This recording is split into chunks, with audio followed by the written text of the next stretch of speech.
Mentre torna a piovere va in partenza la sesta corsa, una prova per 4 anni, un vincitore di 25.000 euro nella carriera, 6 dietro le ali della macchina.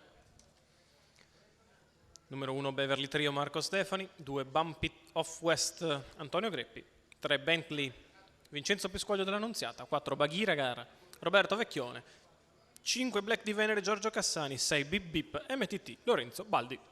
Corsa apertissima, sul campo è favorito Bumpy to West, in altri provider favorita Baghira Gara, in altri ancora Bip Bip MTT, sono in 3 praticamente giocati sullo stesso piano.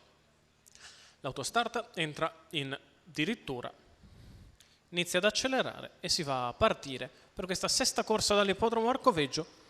Parte piano Baghira Gara, sono veloci i numeri esterni con Black di Venere che cerca di scavalcare Bentley e prova a insistere a imboccare la prima curva Giorgio Cassani, galoppa Bentley e allora la manovra è riuscita. Black di Venere in vantaggio nei confronti di Bip Bip MTT che va a chiedere strada a Black di Venere, 14,7 il lancio e passa a condurre Bip Bip MTT.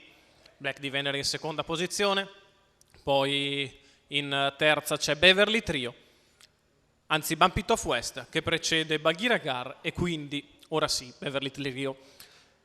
29,1, spesa importante quella per andare davanti da parte di Bip Bip MTT che ovviamente cerca ora di rallentare un pochettino il ritmo per quanto è possibile, però sembra bello acceso il leader 44,4 che su questa pista è misura davvero importante. Bip Bip guida nei confronti di Black di Venere, sposta Baghira Gar dalla quarta posizione, cerca di saltare Bumpy of West che per il momento fa fatica a raggiungere i primi 59,4 alla metà gara, 33 anche questi 400 metri di corsa non richiesti sia verso il chilometro che Bip Bip MTT passa in 1,14,8, è sempre in vantaggio nei confronti di Black di Venere. In terza posizione passa Baghira Gar che ora si muove, cerca di andare a scavalcare anche l'allievo di Giorgio Cassani dalle retrovie, si muove invece Beverly Trio che scavalca un Bumpy of West che non è mai in corsa, 14,9 la dritta di là e Bip Bip MTT sta mettendo il turbo, se n'è andato dal resto del gruppo, fa corsa a sé Bip Bip MTT, la piegata conclusiva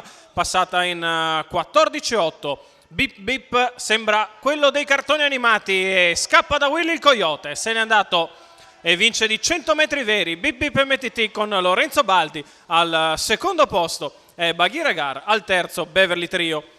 1,59,2, 1,14,3 il ragguaglio cronometrico che su questa pista vale tanto bene. Lorenzo Baldi all'N guida per i colori di Giancarlo Miotto, ancora 29,5 la chiusa. Percorso mostro di Bip Bip MTT che apre tutto a partire, sfila poi su Black di Venere e nel finale largheggia sul resto della compagnia. Il successo facile di Bip Bip MTT. Lorenzo Baldi.